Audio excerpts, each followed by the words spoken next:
Can I give you a comics? copy of Yeah, the what are you looking football for? team that I Questions and had? zombies. The truculent 11. Any of those? I gotta give that to you.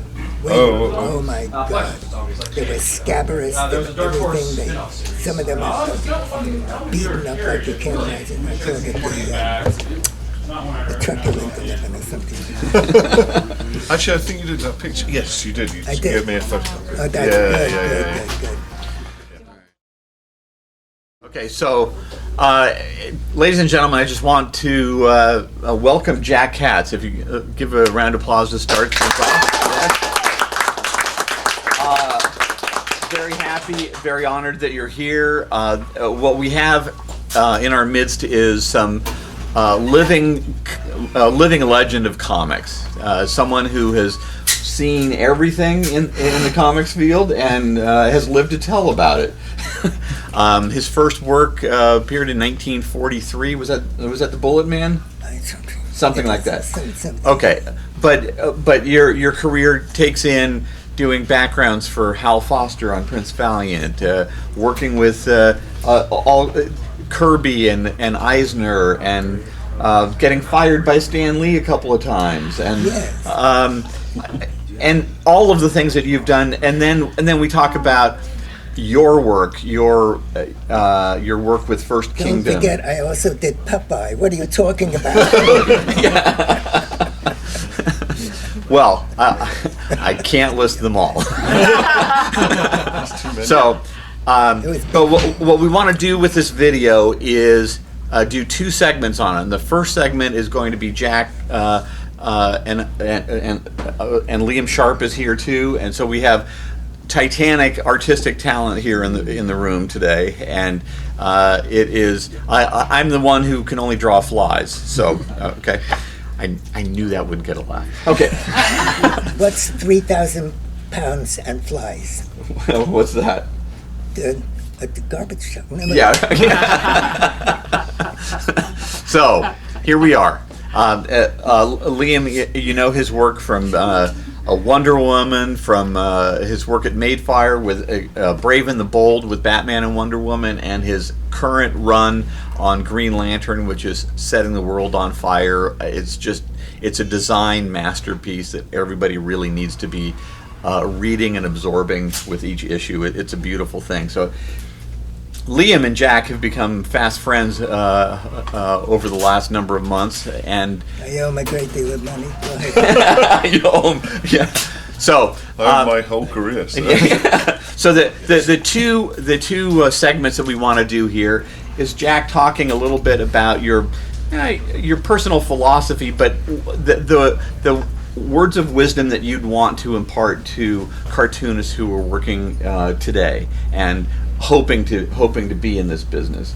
So why don't we start there? All right.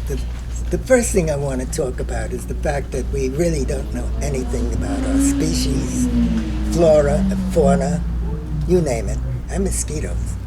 Do you know the operation on a mosquito's brain? Can you imagine that surgeon? Never mind.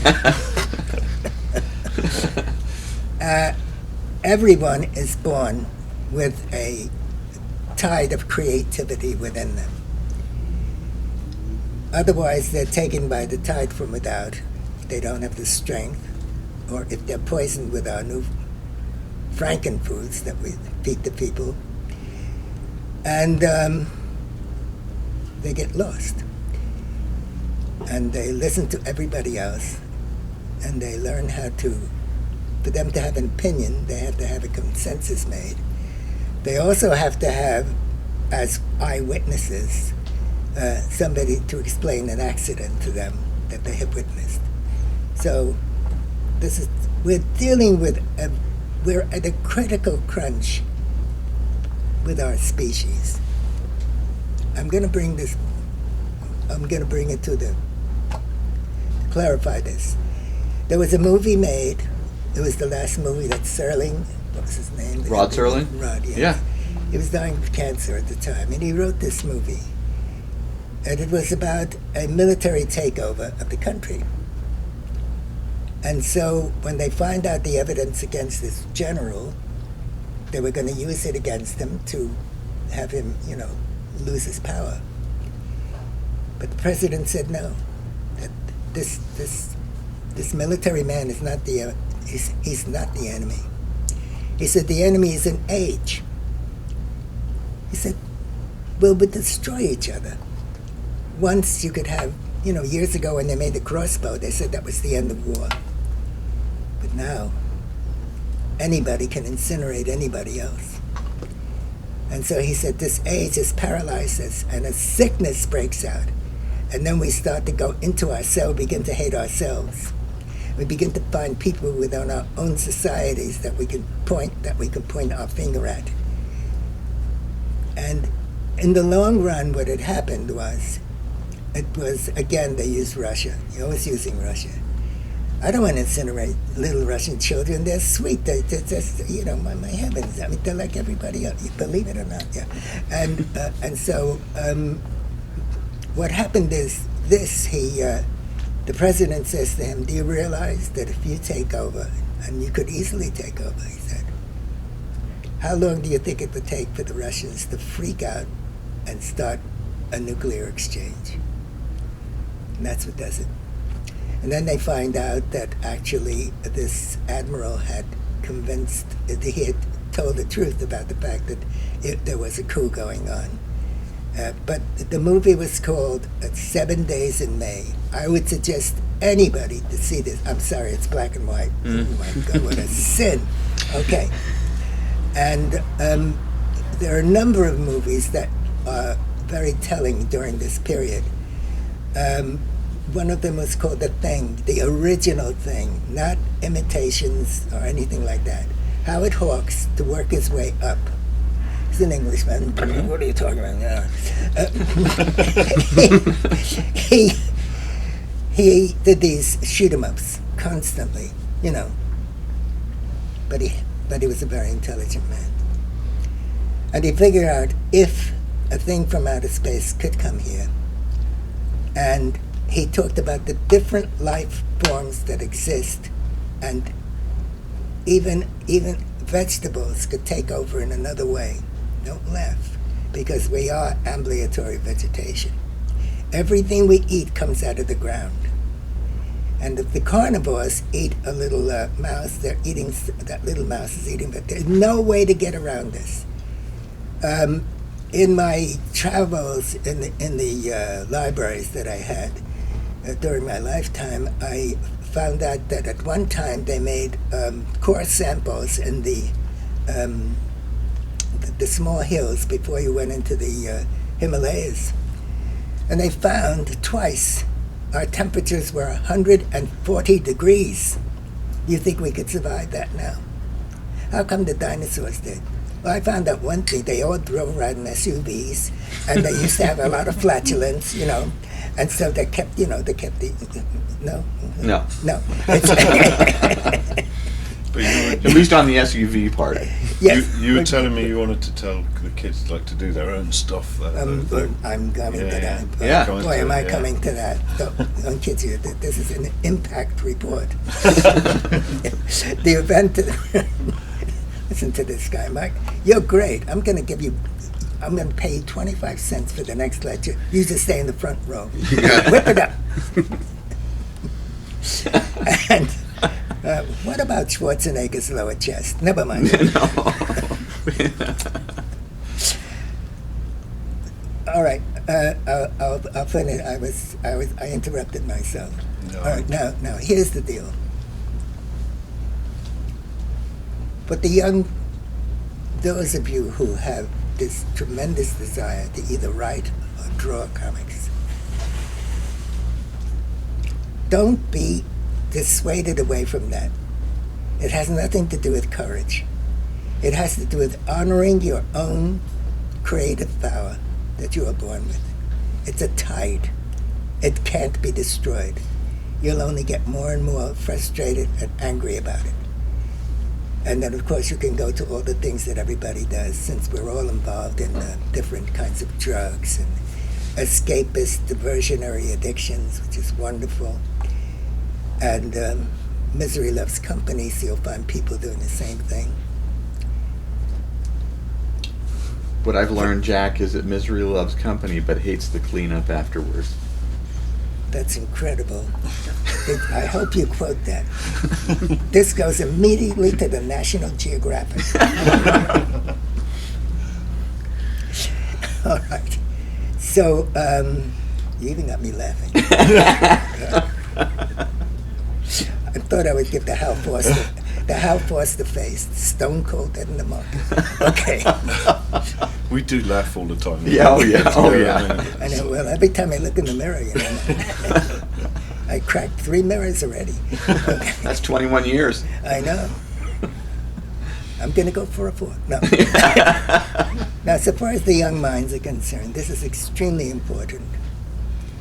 You have something that's a miracle. You have desktop publishing. You can do the whole thing yourself. Plus, they'll even staple the books for you. If you decide to, if all of you, the people who are interested in publishing, go through with this thing, forget making a superhero, because I did a superhero, and I mentioned it to a few people. My superhero was invulnerable. He was the last of the immortals. Can you imagine? My God. The people on Mount, what is it, Mount Olympus? Yes, Mount Olympus. Thank you, sir. Sure. And, please. He was extraordinary. There was nothing that could destroy him. But one day, he walked by a hospital, and he could hear through the walls that a little girl at the age of 3 dies of cancer. And he says, "Why did you do this to me? How could you do this to me?" Now, one of the influences that I had, because in 1930, a guy by the name of Philip Wiley wrote a book called The Gladiator. The Gladiator is Superman. Mm-hmm. There's no question about it. Jerry and he used to put his hand on my mouth. You're talking Jerry Siegel. Yes. Yeah. Don't bring that and up. his wife said, "I told you we shouldn't bring him to the house." Well, but the Gladiator was very much like my hero. The only thing is, what was bothering him is that he felt alone completely. We all feel alone. We're born alone. We're going to die alone. And so in the long run, no matter what he tried, he could never get credit for it or anything like that. And he decided to destroy himself. And he was smart enough to do this. He went to the top of Mount Everest, and there was a big electrical storm. He opened up his chest, and he was destroyed. Many years later, I met Philip. I had a feeling about this. He killed himself. So sometimes it's called prescience. It's called the lack of... There were other things that happened to Philip, which is no good. I myself have lived through quite a few charming events, and I'll never glorify the people that worked on me. Let's put it that way. Why? Why glorify the brutes? And you see, fear drives them more than it drives us. Do you think fear is a good motivator for people who are working artistically? We are the prisoners of fear, jealousy, and conceit. And also, we live in a state of disconsolate despair. And on top of that, we go into escapist diversionary addictions. Everything becomes an addiction. Everything. You cannot face the fact that we've been given a life sentence. And then we go to the universities, or the processing centers, as I call them, with people who have surrendered their lives to the fact that they have had it already and are insanely jealous of all the fresh young people that come into the university. They can't help it. They're impotent slobs. I've taught a number of PhDs, and boy, oh boy, well, what's wrong with being a zero? It's something. It is. Yeah. Well, a zero is something. Yeah. So what else would you say to these artists? Yes, this is what I'm coming to now. Yeah. Look, what you do, get together with people, do like to draw. And by the way, there are only 3 anatomy books you should look at, okay? And they're cheap as hell. One of them is George Vanderpoel. George Van der Poel was kind of a saint. His stuff was just, to him, the human body was a poem. He taught George Bridgman. You know? He taught Bridgman. Oh, are you kidding? Of course. That's why Bridgman's such a nasty fellow. He used to hang. He gets the credit. He used to hang the models up with these ropes, take red paint, and say it goes in here, and this is where the orbicularis oculi goes in. My goodness, what are you going to do with George? So he worked on his students. And then the third one is, though he's artistically illiterate, he was brilliant with bones. And that was Peck's book. It's Peck's Atlas of Human Anatomy. The Bridgman book is called, Guide to Drawing Anatomy? No. It's the... or you're talking of Van der Poel? No, the Van der Poel. My God, I forget what the name of that is. Okay. But I've given you the names. Yeah. You all have little cell phones, And can you imagine if somebody feels so bad they're going to hide in their own cell?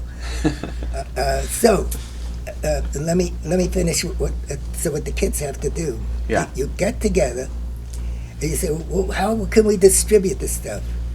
Well, how did two little people in 1903, when they were told nothing heavier than air could fly, they were bicycle makers.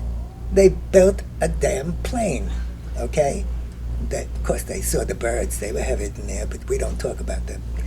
So, yeah, so your comics could be at the pristine beginning. This could be a new generation of young minds who are interested in finding out what the heck this is all about.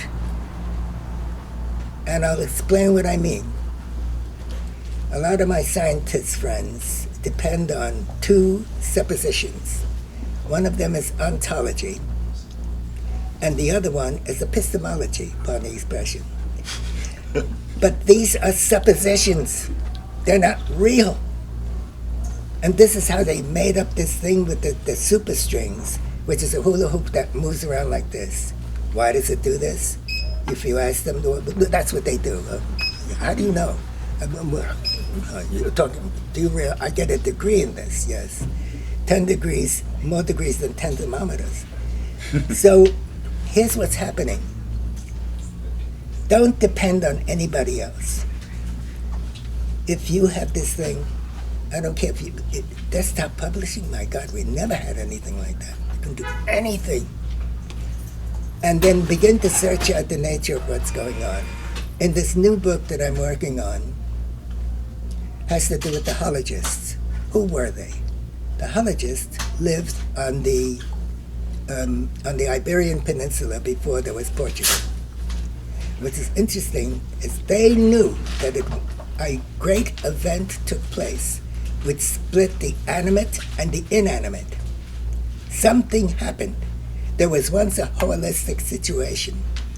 It's just that if you pick up a battery, any battery today, it'll have a positive and a negative issue. You try to put the both of them together, it won't work. See, it's only and in the center of any given battery is the fulcrum. The fulcrum for these young people who are trying to do this cannot be destroyed. You cannot destroy memory. As a matter of fact, there's a word that's called engram. So if you have a petri dish, you wipe it up like this, with a Bunsen burner, and don't do it with the house. So what happens is, whatever was on there, even though it's burnt, it's a form of life in a different form. You can't, and this is one thing Socrates said, and Einstein, two failures. And they both knew you cannot destroy memory.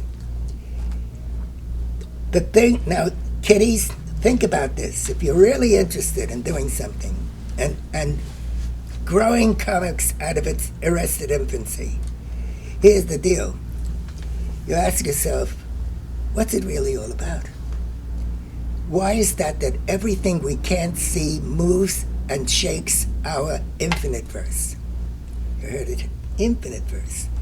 Covert and overt. That exists within this sphere. The parameters are made of an impervious material, and we all reside inside that. Now, how is this going to work out for your own reading and writing? And, especially, oh, by the way, it's good to have a dictionary. It really is. And a thesaurus, even though that's a dirty word. But the point is that the thesaurus is an extremely important book for everyone. Now, you go about this in an interesting way. You ask yourself, what is moving our infinite verse? What is it that's actually happening?